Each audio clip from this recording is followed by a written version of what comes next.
আসসালামু আলাইকুম এভরিওয়ান, সবাই কেমন আছেন? আজকে আমরা চলে গিয়েছিলাম কায়াকিংয়ে। এইখানে কত টাকা বোট ভাড়া, কিভাবে কি সবটা আপনাদের আমরা জানিয়ে দেব।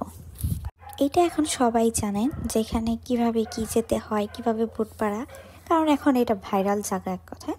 তবু আমি কিছুটা এক্সপ্লেন করে দেব। উত্তরা সেন্টারে আমরা মেট্রো দিয়ে যাওয়ার পর এখান থেকে আমাদের মেবি আফটার অল 30-40 টাকা রিক্সা ভাড়া লেগেছে এখানে আসতে। এরপর আমরা নিয়েছিলাম 3 সিটের বোট। 3 সিটের বোট ভাড়া নিয়েছিল 300 টাকা। যদি ফাইন হয়, আপনার ধরেন 5 মিনিট 10 মিনিট লেট হয়, সেখানে মেবি 50 থেকে 100 টাকা তখন আপনার অ্যাড করতে হয়। তো চলুন দেখা যাক। আপনারা এখান থেকে মেট্রোর ভিউটাও নিতে পারবেন। এছাড়া আপনারা গ্রামের যে একটা দৃশ্য, সেটাও আপনারা দেখতে পাবেন। দেখেন, আমি দেখিয়ে দিচ্ছি। আমরা কিন্তু 4 জন ছিলাম। নর্মালি আমরা 3 জন বসেছি আর আমাদের ছোট ভাগ্নিকে কোলে নিয়েছিলাম। আমরা কোনো রকম প্ল্যান ছাড়া এখানে আমাদের যাওয়া হয়েছিল, যার জন্য আমরা টাইম মতো যেতে পারিনি।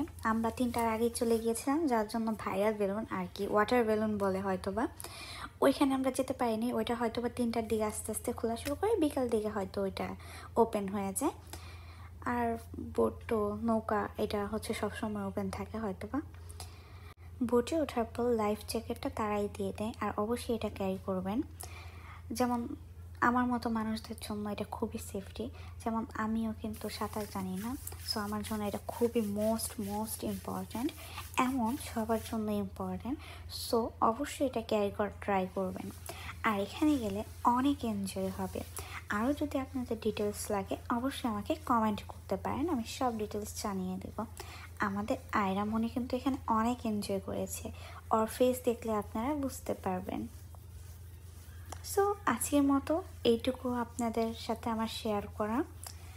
চেষ্টা করব আরও কিছু পেজে আপডেট দেওয়ার। এর আশেপাশে আপনারা বিভিন্ন ধরনের পার্কের মেলা টাইপের হয়ে থাকে।